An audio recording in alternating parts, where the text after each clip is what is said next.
Hello hi दोस्तों, BK exam में आप सभी का स्वागत है। आज हिंदी का नया टॉपिक चालू होने वाला है, कौन सा छंद। यहाँ से आपके यूपीएसआई में एक या दो क्वेश्चन आते हैं तो आपके 5 नंबर यहाँ से कंफर्म हो जाते हैं। ठीक है, तो चलिए देरी न करते हुए चलते हैं टॉपिक की ओर। छंद शास्त्र के आदि प्रणेता को ऋषि का नाम क्या था?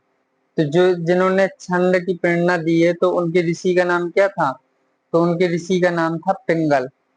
ठीक है, पिंगल के नाम पर छंद का दूसरा नाम पिंगल भी है।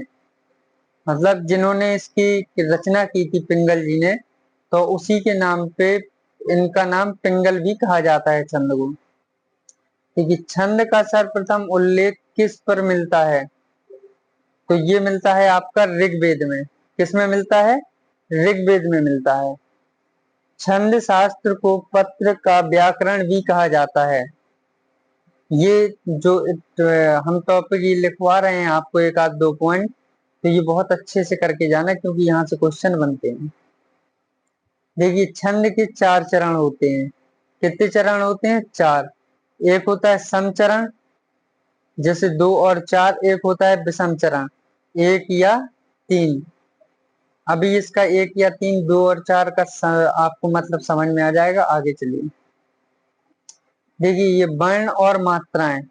लघु लघु मात्रा जैसे कि आ है, ई है, ऊ, क्रा, इसमें कोई मात्रा नहीं होती। इसमें क्या होती है? एक मात्रा होती है। जैसे कर दिया जाए का, तो का में तो आ निकल के आ रहा है तो एक मात्रा होगी।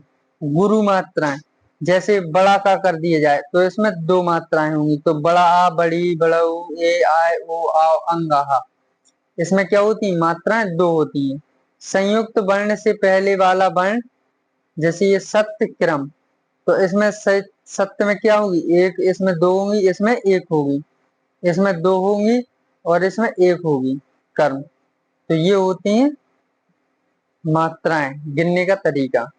देखो जैसे इसमें गिन लो, मोह है, ये छोटा है तो इसमें कितनी? देखो 2, 1, इसमें 2 हो जाएंगी, लघु 1, इसमें लघु हो जाएगी, इसमें 2 हो जाएंगी, इसमें 2 हो जाएंगी, इसमें 2, इसमें 2, इसमें 1, इसमें 2, इसमें 2, इसमें 1, इसमें 2, इसमें 2, इसमें कितनी हो जाएगी? ये छोटी है तो इसमें 1, 1, 1, 1। ये होती है मात्राएं, गिनने का तरीका हमने आपको बता दिया। अब ये वाला आप बताना कि इसमें कितनी मात्राएं हैं। देखो छंद के अंग, ये चरण, पद, वर्ण और मात्रा, संख्या और क्रम, गति, यति, विराम, तो गण, इसके आधार पे छंद चलता है। जैसे कुछ छंदों में 4 चरण होते हैं, जैसे दोहा और सोठा में। कुछ छंदों में 2 पंक्तियों में लिखे जाते हैं। कौन सी? जैसे दोहा और सोठा। ये बहुत इंपॉर्टेंट है, यहाँ से क्वेश्चन आता है। छंद में गणों की संख्या कितनी होती है? 8। ये पूछा जा चुका है एक बार क्वेश्चन। यहाँ से भी क्वेश्चन पूछा जा चुका है यूपी पुलिस में, यहाँ से एसआई में पूछा जा चुका है इस वाली में, तो इसलिए ये आपको करवा रहे हैं। देखो प्रकृति के अनुसार छंद 3 प्रकार के होते हैं, मात्रिक छंद, वार्णिक छंद और मुक्तक छंद। मात्रिक छंद 3 प्रकार के होते हैं। पहले वो छंद 3 प्रकार के थे, अब उसके 3 प्रकार के हो गए थे, मात्रिक छंद, वार्णिक छंद और मुक्तक छंद। तो अब जान लेते हैं मुक्तक छंद 3 प्रकार के होते हैं, तो कैसे, कौन कौन से?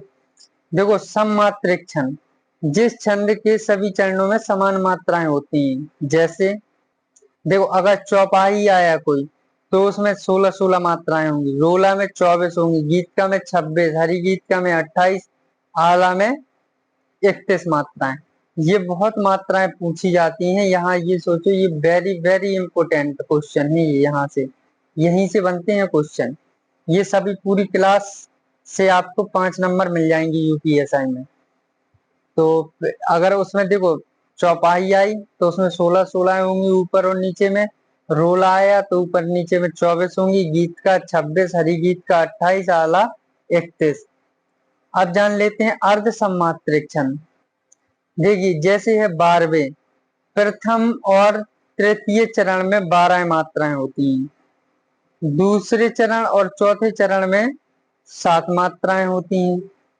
ठीक है, उलाला में पहले और तीसरे चरण में 15 मात्राएं और दूसरे और चौथे चरण में 13 मात्राएं। दोहा में पहले और दूसरे चरण में 13-13 और दूसरे और चौथे चरण में 11-11। देखो सोल्टा में पहले और तीसरे में 11-11, दूसरे और चौथे में 13-13। दोहा का उल्टा, उल्टा क्वेश्चन पूछा जाता है, ये कौन सा होता है? सोल्ठा। कौन सा होता है? सोल्ठा। देखिए विषम मात्रिक छंद, कुंडलिया। कुंडलिया देखो दोहा और रोला से मिलकर बनी होती है। इसमें 24 मात्राएं होती हैं और 6 चरण होते हैं। और छप्पे, ये रोला प्लस उलाला से मिलकर बना होता है। इसमें 6 चरण और 24 मात्राएं, 28 मात्राएं होती हैं। ठीक है, तो ये यहाँ क्लास अपनी समाप्त होती है। तो ये बहुत एक छोटी सी क्लास थी, अब इसका कल रिवीजन करवाएंगे। तो अगर आपको हमारी क्लास अच्छी लगी तो प्लीज चैनल को सब्सक्राइब एंड वीडियो को लाइक कीजिए। मिलते हैं कल नेक्स्ट वीडियो में, तब तक के लिए धन्यवाद। All the best.